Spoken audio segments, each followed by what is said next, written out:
সময় বাড়তে থাকে, তাদের দেখা সাক্ষাৎও বাড়তে থাকে। তানিয়া প্রায় গ্রামে আসে শুধু রাহাতের সঙ্গে কিছুক্ষণ কথা বলার জন্য। রাহাত শুরুতে এড়িয়ে চলতে চাইত, কারণ সে জানত তাদের দুনিয়া আলাদা। কিন্তু অনুভূতিকে তো আর বাধা দেওয়া যায় না। ধীরে ধীরে দুজনের মধ্যে জন্ম নেয় এক অদ্ভুত টান। তবে এই সম্পর্ক ছিল সম্পূর্ণ গোপন, কারণ যদি তানিয়ার পরিবার জানে তাহলে ঝড় বয়ে যাবে। কারণ তানিয়ার বাবা একজন শক্ত মনের মানুষ। রাহাত সব সময় ভয় পেত যদি বড় কিছু হয়ে যায়। এভাবে কয়েক মাস চলে যায়, তাদের সম্পর্ক আস্তে আস্তে গভীর হতে থাকে। দুজন দুজনের সাথে একদিন কথা না বলে যেন থাকতে পারে না। একদিন তানিয়ার বাবা তানিয়ার সাথে কিছু গুরুত্বপূর্ণ কথা বলার জন্য তানিয়ার রুমে আসে। তানিয়া তখন ওয়াশরুমে ছিল।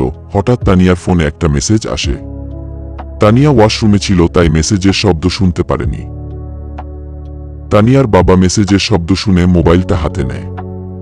অপরদিকে তানিয়া ওয়াশরুম থেকে বের হয়ে দেখে তার মোবাইল তার বাবা হাতে। তার বাবা মনোযোগ দিয়ে কি যেন দেখতাছে। তানিয়া বাবা বলে ডাক দেয়। অতঃপর তার বাবা বিরক্তিকর দৃষ্টিতে তানিয়ার দিকে তাকায়। তানিয়া ভয় পেয়ে যায়। তানিয়া এখন কি করবে? তানিয়ার বাবা ফোনের মধ্যে এমন কি দেখে তানিয়ার দিকে বিরক্তিকর দৃষ্টিতে তাকালেন। আর তানিয়ার ফোনে কার মেসেজ এসেছিল? তানিয়ার বাবা এমন কি মেসেজটি দেখে এমনভাবে তানিয়ার দিকে তাকাচ্ছিল, নাকি অন্য কোনো কারণ ছিল? তাহলে তানিয়ার বাবা কি তাদের সম্পর্কের কথা জানতে পেরে গেল? কি করবে এখন তানিয়া?